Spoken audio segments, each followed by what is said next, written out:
Wave Beats Music.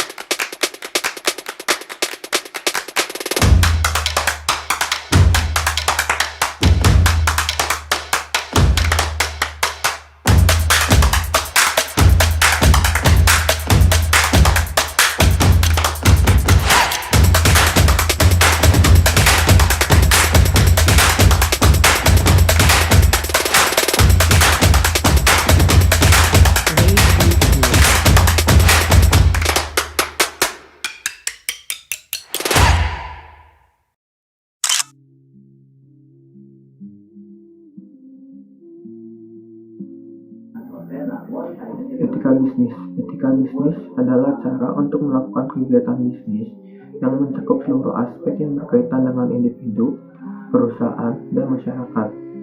Etika bisnis memiliki peranan penting karena dapat membentuk nilai, norma, serta perilaku karyawan dan pimpinan guna membangun hubungan yang adil, sehat dengan mitra kerja, pemegang saham, atau masyarakat. Lalu, etika bisnis menurut para ahli. Yang pertama, menurut Stede et al. Etika bisnis adalah standar etika yang berkaitan dengan tujuan dan cara membuat keputusan bisnis. Yang kedua, dari Velasquez, studi yang dikhususkan mengenai moral yang benar atau salah. Studi ini berkonsentrasi pada standar moral sebagaimana diterapkan dalam kebijakan, institusi, dan perilaku bisnis. Lalu yang ketiga, menurut Hill dan Jones, etika bisnis merupakan suatu ajaran untuk membedakan antara salah atau benar, di mana hal tersebut dapat memberikan pembekalan kepada setiap pemimpin perusahaan ketika mempertimbangkan untuk mengambil keputusan strategis yang terkait dengan masalah moral yang kompleks. Lalu ada prinsip etika bisnis. Yang pertama yaitu prinsip kejujuran. Prinsip kejujuran menanamkan sikap bahwa sesuatu yang dipikirkan berarti sesuatu yang dikatakan, sementara apa yang dikatakan adalah sesuatu yang dikerjakan. Prinsip ini mengedepankan kepatuhan dalam melaksanakan komitmen serta perjanjian yang sudah disepakati. Lalu ada prinsip keadilan. Dalam prinsip ini tertanam sikap untuk memperlakukan semua pihak dengan adil, yakni tidak membedakan siapapun dari berbagai aspek. Yang ketiga, prinsip otonomi. Prinsip otonomi memegang teguh kemandirian, tanggung jawab, dan kebebasan. Hal ini berarti bahwa orang yang mandiri adalah orang yang mampu memutuskan dan melakukan tindakan berdasarkan kemampuan sendiri dan berdasarkan dengan apa yang diyakininya. Lalu ada yang keempat, prinsip saling menguntungkan. Prinsip ini menanamkan kesadaran jika dalam menjalankan bisnis memerlukan win-win solution, di mana setiap keputusan dan tindakan bisnis yang dilakukan harus diusahakan supaya semua pihak merasa diuntungkan. Lalu yang terakhir ada prinsip integritas moral. Prinsip ini adalah prinsip untuk tidak merugikan orang lain dalam segala keputusan dan tindakan bisnis yang diambil. Prinsip ini dilandasi oleh kesadaran bahwa setiap orang harus dihormati, baik harkat dan martabatnya. Lalu ada manfaat etika bisnis. Yang pertama, salah satu manfaat yang didapat dengan menerapkan etika bisnis adalah manajemen yang lebih efektif. Etika ini akan memberikan dampak positif karena adanya kepatuhan terhadap aturan yang berlakukan. Lalu ada kepatuhan. Manfaat yang tidak kalah penting dalam pengimplementasian etika bisnis adalah meningkatnya kepatuhan karyawan terhadap aturan yang berlakukan dalam perusahaan. Lalu yang ketiga adalah meningkatnya reputasi perusahaan. Hal ini ditandai dengan meningkatnya suasana integritas di dalam suatu perusahaan.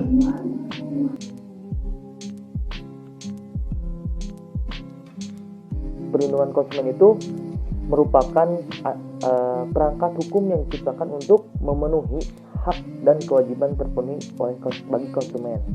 Jadi dalam artian lembaga hukum telah menciptakan hak dan kewajiban untuk memperlindungi konsumen. Jadi sebagai contoh, para penjual diwajibkan menunjukkan tanda harga sebagai tanda pemberitahuan kepada konsumen. Itu adalah arti bahwa seorang pedagang menjualkan produknya kepada konsumen, dan konsumen itu mengetahui berapa harga dari barang tersebut, dan juga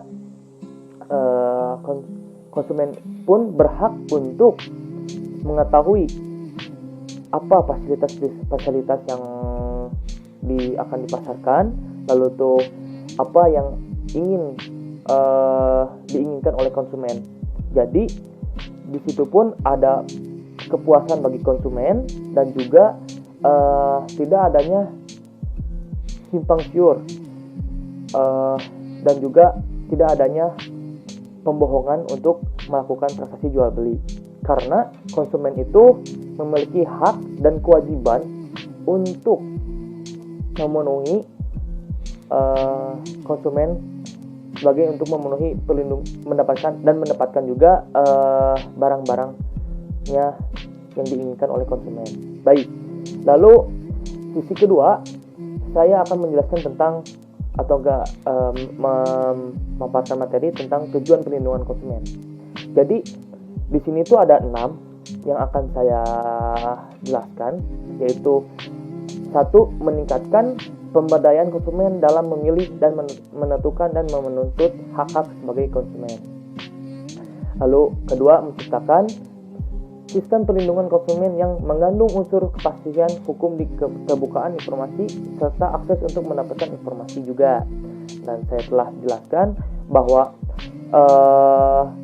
informasi, khususnya sebagai sekarang itu zamannya teknologi, menggunakan online, berbasis online, memiliki seperti di e-commerce ataupun di toko-toko online, harus memiliki informasi yang sangat tepat untuk konsumen bagi seorang pedagang ya.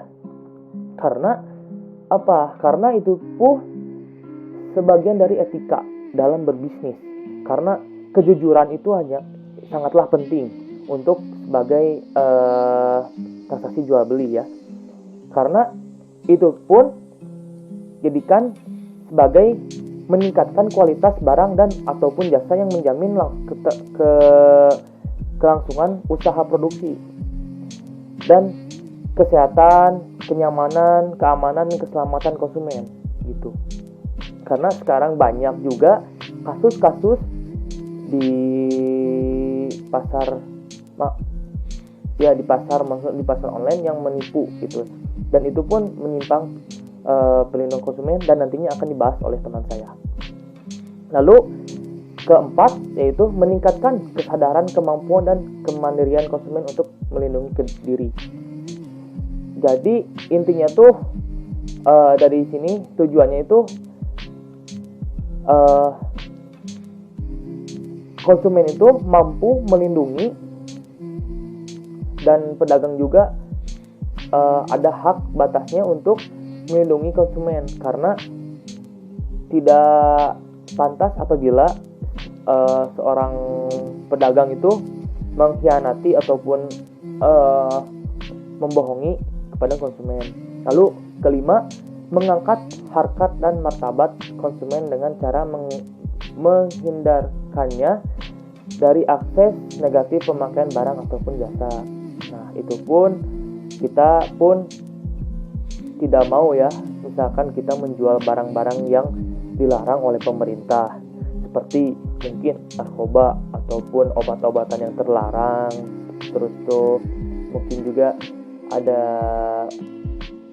minuman keras ataupun apapun itu yang dilarang, masih dilarang untuk dari pemerintah, itu pun ya, khususnya di Indonesia.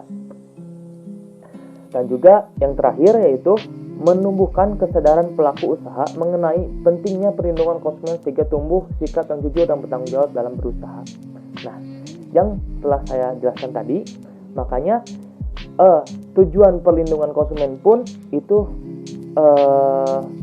Tujuannya salah satunya yaitu meningkatkan kejujuran dan adanya bertanggung jawab bagi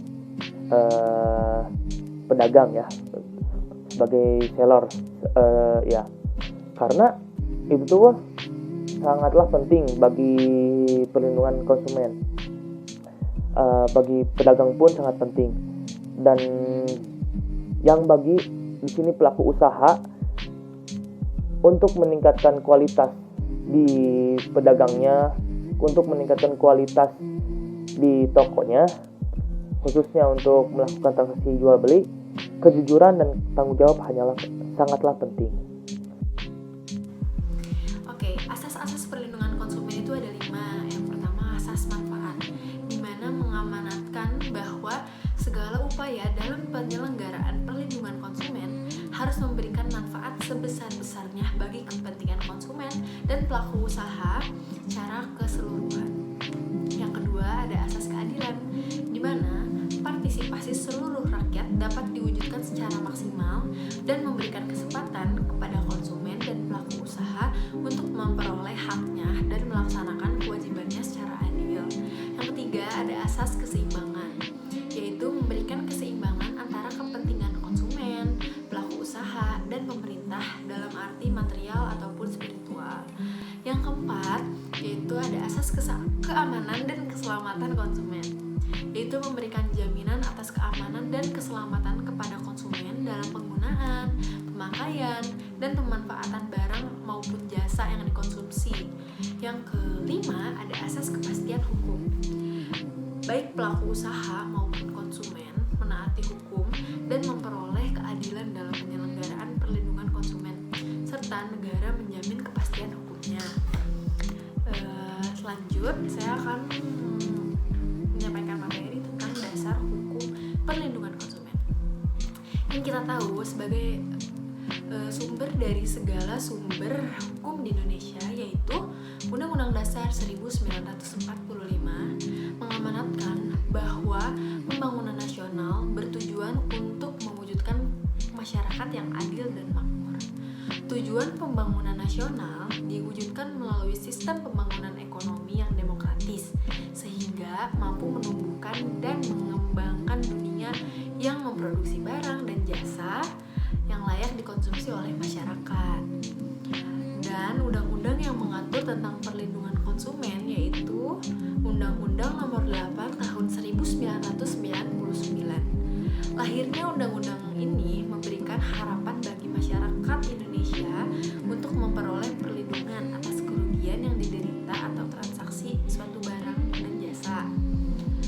UU Nomor 8 Tahun 1999 tentang perlindungan konsumen ini perumusannya mengacu pada filosofi pembangunan nasional, bahwa pembangunan nasional termasuk pembangunan hukum yang memberikan perlindungan terhadap konsumen adalah dalam rangka membangun manusia Indonesia seutuhnya yang berlandaskan pada falsafah kenegaraan Republik Indonesia, yaitu Dasar Negara Pancasila dan Konstitusi Negara Undang-Undang Dasar 1945.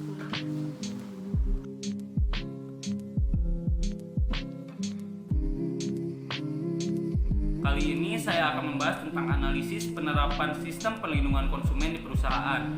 Nah, kelompok kami akan membawakan 2 kasus, di mana kasus pertama akan menjelaskan tentang perusahaan yang menerapkan sistem perlindungan konsumen dengan baik, dan kasus kedua akan menjelaskan tentang perusahaan yang tidak menjalankan sistem perlindungan konsumennya dengan baik. Pada kasus pertama ini, saya akan menjelaskan tentang salah satu perusahaan yang menerapkan sistem perlindungan konsumen dengan baik. Perusahaan itu adalah perusahaan Shopee. Seperti yang kita ketahui sebelumnya, bahwasanya perusahaan Shopee merupakan salah satu marketplace terbesar di Indonesia. Tentunya hal ini tidak didapatkan Shopee secara instan. Banyak sekali upaya-upaya yang dilakukan oleh Shopee agar para penggunanya dapat bertahan hingga saat ini. Nah, salah satu kebijakan yang diterapkan oleh perusahaan Shopee yaitu kita dapat mengajukan pengembalian dana apabila barang yang kita dapatkan tidak sesuai dengan apa yang tertera di deskripsi produk serta foto yang tertera di aplikasi.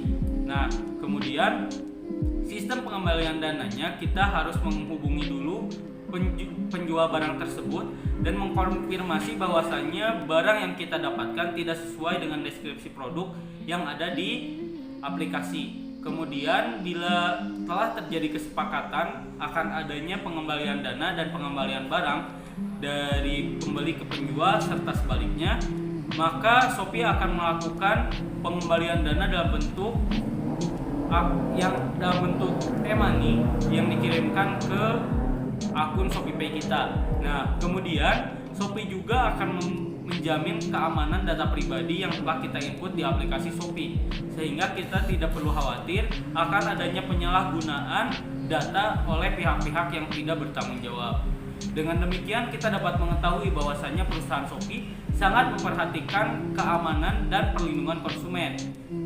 Dan hal inilah yang membuat perusahaan Shopee dapat menjadi salah satu marketplace terbesar di Indonesia. Pada kasus kedua ini saya akan menjelaskan tentang perusahaan yang tidak menerapkan sistem perlindungan konsumen di perusahaannya. Perusahaan tersebut adalah perusahaan susu kental manis.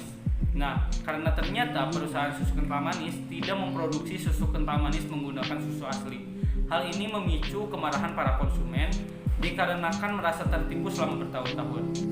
Sekretaris Umum Yayasan Perlindungan Konsumen Indonesia menegaskan bahwasannya perusahaan susu kental manis telah melanggar peraturan perundang-undangan tentang perlindungan konsumen dikarenakan menampilkan iklan yang manipulatif serta tidak informatif.